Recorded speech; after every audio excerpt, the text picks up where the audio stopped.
Aaye Gekulu Odan ó nípọn láyà bí ìrá olówó jẹun yóò tán ó ń wá kú kiri.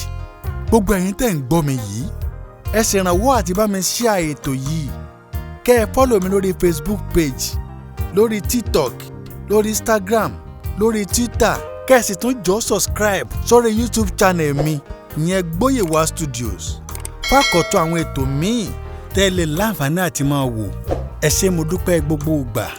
Gbogbo wa lájọ lọ́jọ́ ayọ̀ àmì àṣẹ ń tẹ̀dùmarè. Orúkọ mi ni Gbénga Ìwàlóye Oyèládé ọmọ àsìkò láyé.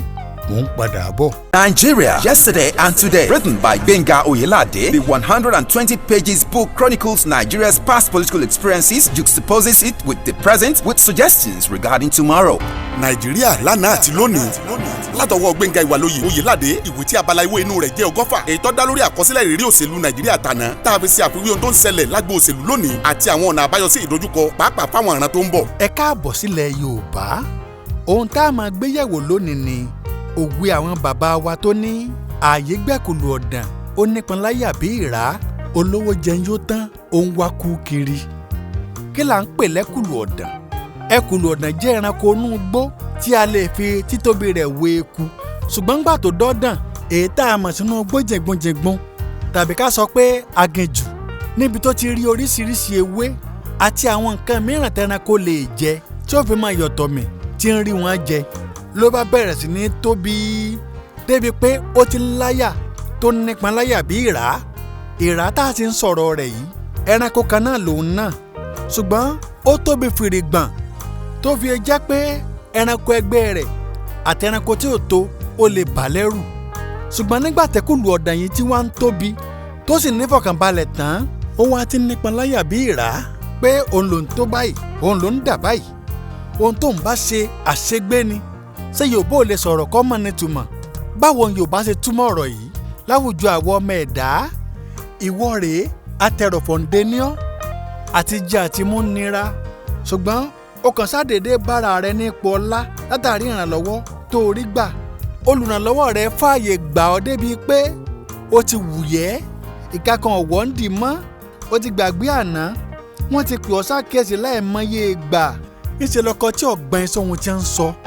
Kò tó wá máa ń bẹ nìkan o gbogbo ọ̀nà láti jẹ́ kí gbogbo dúkìá ọ̀gá rẹ̀ di ti ẹnìkan ṣoṣo ó ń lọ sàn débi pé bó bá lè kú ó kú ó ní nísìn lọ́wọ́ pálábá rẹ̀ ti wá ṣégi báyìí. Àṣírí ti tú ìtàn tó ọ̀fẹ́ káráyé tó ti bùgá sí ọ gbọ́ làwọn tó mà bó ti jẹ́ ní bẹ̀rẹ̀ pẹ̀pẹ̀ ń sọ kiri yìí ní gbogbo fúlẹ́ńgẹ́ rẹ̀ bá dá wá pé kọ̀tán níṣẹ́ bá bọ́ ní gbogbo nǹkan bá dàrú ọ̀dà ẹni tó ní nǹkan yóò alájú rẹ̀ lẹ́ẹ̀kẹ́ta ló bọ́ wọ̀ bí. Nítorí náà gbogbo wọ́n tó ń gbọ́ mi yìí bóyá o láǹfààní láti dìde láti ipò ilẹ̀ tó wà tẹ́lẹ̀ nípasẹ̀ ìrànlọ́wọ́ mo bẹ̀ ọ́ o níbi tá a bá fẹ́ lẹ́mọ̀ọ́sọ rẹ sọ ni o dúró sí o má ṣe gbọ́ mọ̀ràn burúkú tọ́ rẹ̀ ń fún ọ torí pé tídìí bá bàjẹ́ tán tónídìí ní í dáa jẹ́ kẹ́rú ọmọra rẹ̀ lẹ́rú kí wọ̀fọ̀ ọmọra rẹ̀ ní wọ̀fà kó o máa rántí pé ẹni tó bá ju ni lọ ó lè sọ nínú o.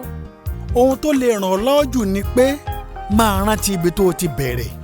Gbogbo wa láàrí ṣe o ọ̀nà àtijọ́ òsì ní dí mọ́ wa. Ẹ jẹ́ á máa rántí gbogbo ìgbà pé àsìkò láyé gẹ́gẹ́ bí orúkọ bàbá mi pé àsìkò ló lohun gbogbo dúró dásìkò rẹ. Àìrójú àráàyè kò ní ṣẹlẹ̀ lẹ́ẹ̀dẹ̀ ẹnìkọ̀ọ̀kan wa títí ìgbà míì tá a tún pàdé. Ire o.